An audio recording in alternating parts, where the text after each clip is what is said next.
I feel like tow surfing elevated all surfing because it really offered two things: the ability to catch any wave you want and water safety. You know, a lot of people didn't even know, is that physically possible to be able to handle a wipeout from a wave that big? That was a drop the mic moment, like, oh, wow, that's 50 foot plus, you know, that's bigger than Mavericks. You know, at that time, the boundaries of paddle surfing had yet to be really fully tested.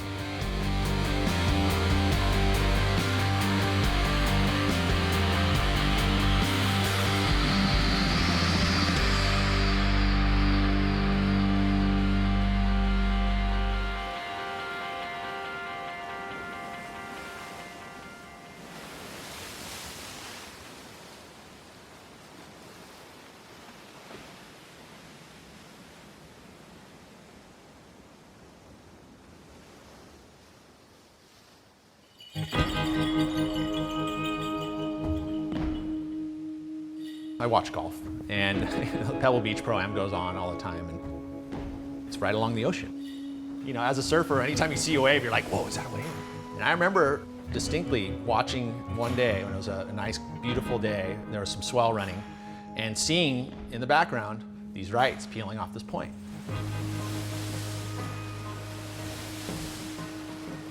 Sure enough, and one of our first times there, we got to tow it for the first time. We did learn a lot that first session. I'm glad that we didn't show up on a day when it was really, really doing it, you know, because we wouldn't have had any idea of what to expect.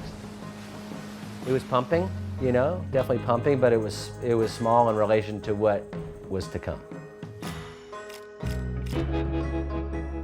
After the word got out that Peter and I had surfed it, a lot of guys from down there actually said it had been surfed before. You know, guys had paddled into that wave. You know, if you come to the spot, first thought would be, it's impossible to surf this place because it's so close to the rocks.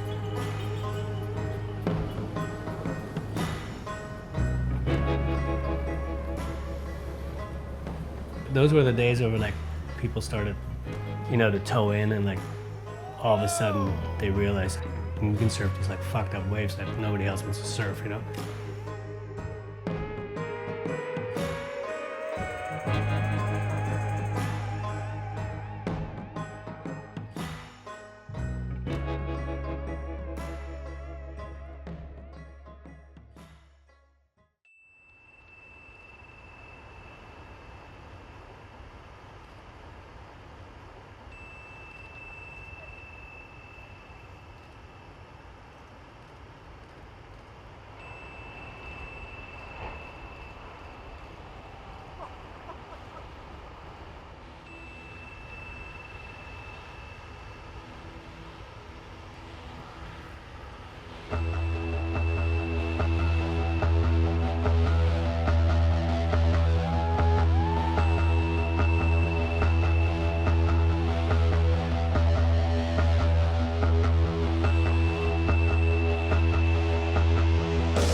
Ghost Tree was a different animal in that on those biggest days, there was no way people were going to paddle anyway. And it just became that spot where all the tow guys congregated because it was like center stage for getting the tallest wave.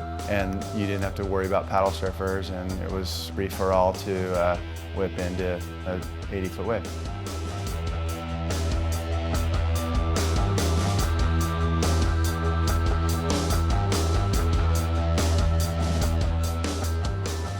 The tow surfing allowed them to figure out all the ins and outs of certain spots, rescues with PWCs, just being able to realize you can handle the thrashing of a 50-foot wave. You know, a lot of people didn't even know, is that physically possible to be able to handle a wipeout from a wave that big?